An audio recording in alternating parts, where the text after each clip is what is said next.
로마서 묵상 11회차입니다. 성경 본문은 로마서 3장 1절에서 8절로 쉬운 성경입니다. 그렇다면 유대인이 이방인보다 더 나은 것은 무엇입니까? 또 할례의 가치는 무엇이겠습니까? 모든 면에서 많이 있습니다. 첫째로 중요한 것은 유대인들이 하나님의 말씀을 맡았다는 사실입니다. 그런데 만일 유대인 중에 하나님을 믿지 않는 사람이 있다면 어떻겠습니까? 이 사람들이 믿지 않는다고 해서 하나님의 신실하심이 무효가 되겠습니까? 절대로 그렇지 않습니다. 설령 모든 사람이 거짓말쟁이라 하더라도 하나님은 참되십니다. 성경에도 이렇게 기록되어 있습니다. 주께서는 주님의 말씀으로 의로우심을 나타내시고 심판하실 때 주님께서 이기실 것입니다.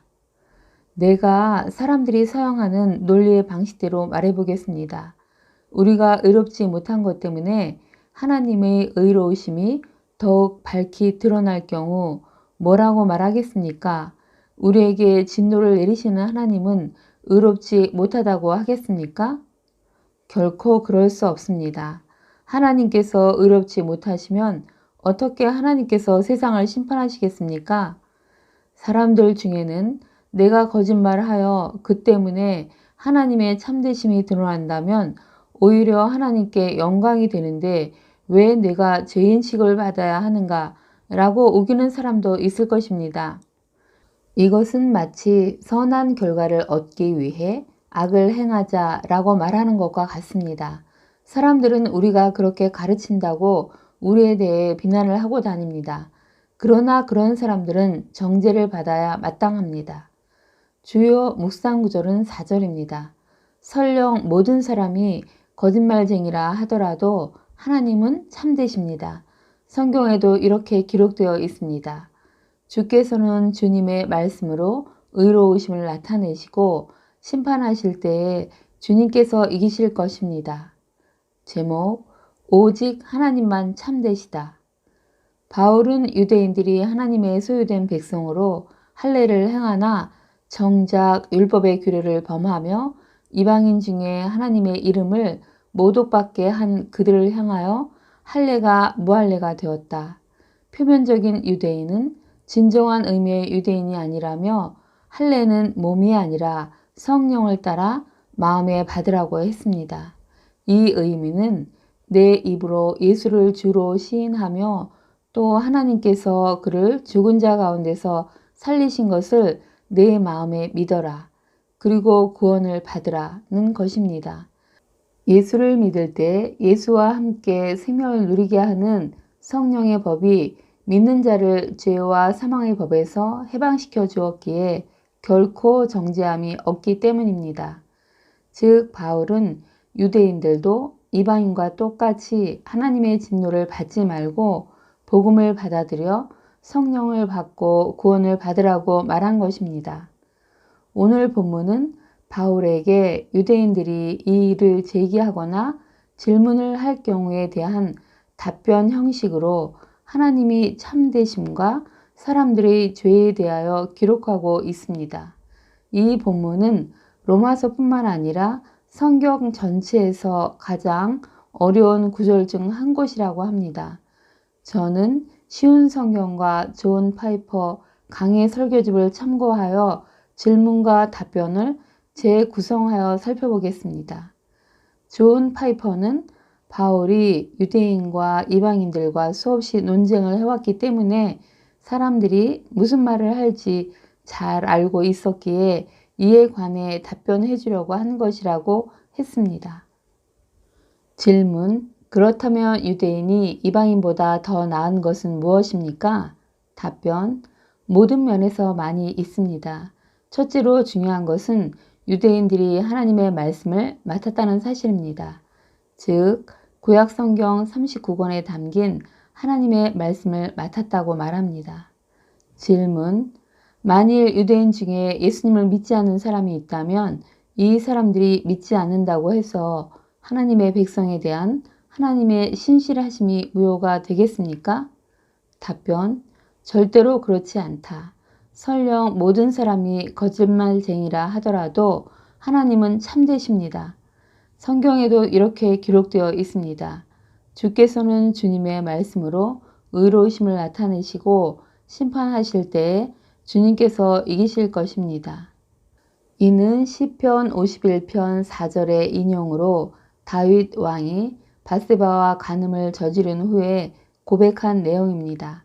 다윗은 자신이 하나님께 죄를 지었기에 하나님이 그를 심판하는 것은 마땅하다는 것인데, 이는 다윗의 죄가 다윗에 대한 하나님의 심판을 의롭게 만든다는 것입니다.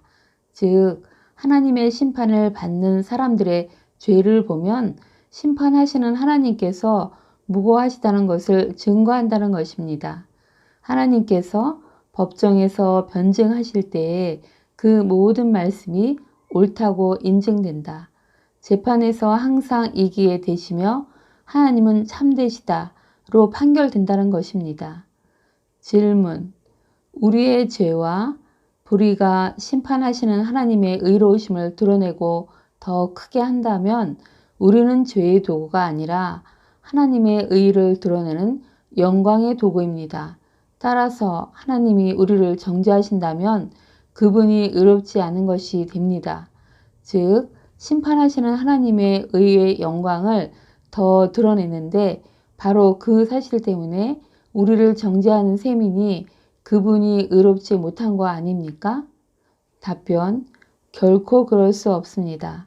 하나님께서 의롭지 못하시다면 어떻게 하나님께서 세상을 심판하시겠습니까? 우리의 죄가 우리를 심판하시는 하나님의 의를 더 크게 한다고 하더라도 우리에게 진노를 내리시는 하나님은 불의하지 않으십니다. 그렇게 생각하는 사람들이 잘못입니다. 질문: 사람들 중에는 내가 거짓말을 하여 그 때문에 하나님이 참되심이 드러난다면 오히려 하나님께 영광이 되는데 왜 내가 죄인 취급을 받아야 하는가? 라고 우기는 사람도 있을 것입니다. 이를 바울이 말한다고 가정하여 말해보면 여러분은 내가 거짓말을 한다고 생각하겠지요. 내가 죄를 짓고 있다고 생각할 겁니다. 그러면 하나님이 지금 나를 심판하신다면 어떨까요? 그분은 의로우신 겁니까?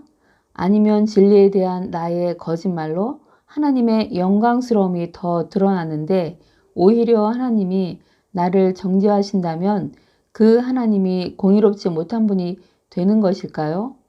나의 죄가 심판받음으로 하나님의 영광을 더한다 한들 나는 죄인이고 나를 심판하시는 하나님은 의롭다고 여러분은 생각할 겁니다. 그러니 여러분은 지금 자기 주장과 맞지 않는 상황에 빠진 겁니다. 질문: 이것은 마치 선한 결과를 얻기 위해 악을 행하자라고 말하는 것과 같습니다. 사람들은 우리가 그렇게 가르친다고 우리에 대해 비난을 하고 다닙니다. 그러나 그런 사람들은 정죄를 받아 마땅합니다. 이는 우리의 죄가 심판 때에 하나님의 의를 영화롭게 하기 때문에 우리는 죄인이 아니라 하나님을 영화롭게 하는 자들이고 따라서 하나님의 진노에서 안전하다는 것으로 잘못된 논리에 의한 잘못된 결론입니다.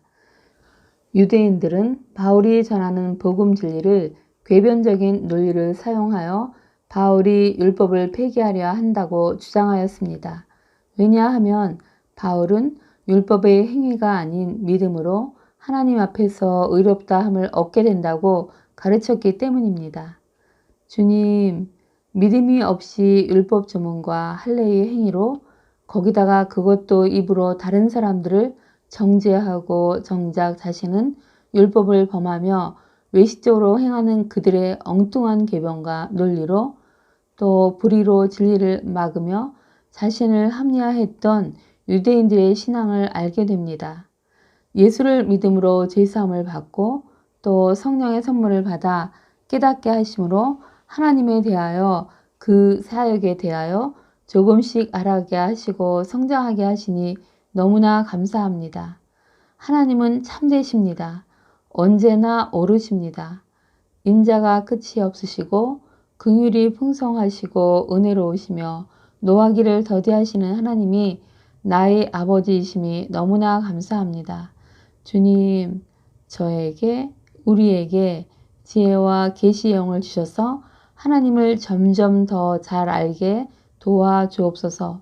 성삼위 하나님께 찬송과 경배와 감사를 올려드립니다. 아멘. 오늘을 사는 지혜. 예수님이 나의 구원자이시고 나의 주인이심을 고백합니다. 죄사함과 성령의 선물을 받게 하셔서 믿음으로 믿음에 이르러 영생을 받게 하시는 주님을 찬양합니다. 하나님은 존재 자체가 진리이시며 모든 것이 참되심을 믿습니다. 오늘은 변하지 않는 진리이시고 진실하신 참되신 하나님을 마음 깊이 묵상하는 날입니다. 그리하여 하나님의 세미한 음성을 듣기를 축복합니다. 아멘. 기도 제목. 오늘은 중보 기도를 하는 날입니다. 믿음의 교우, 순원들, 친구나 친지들의 어려움을 주께 올려드리고 마음을 담아 기도하시면 좋을 듯합니다. 감사합니다.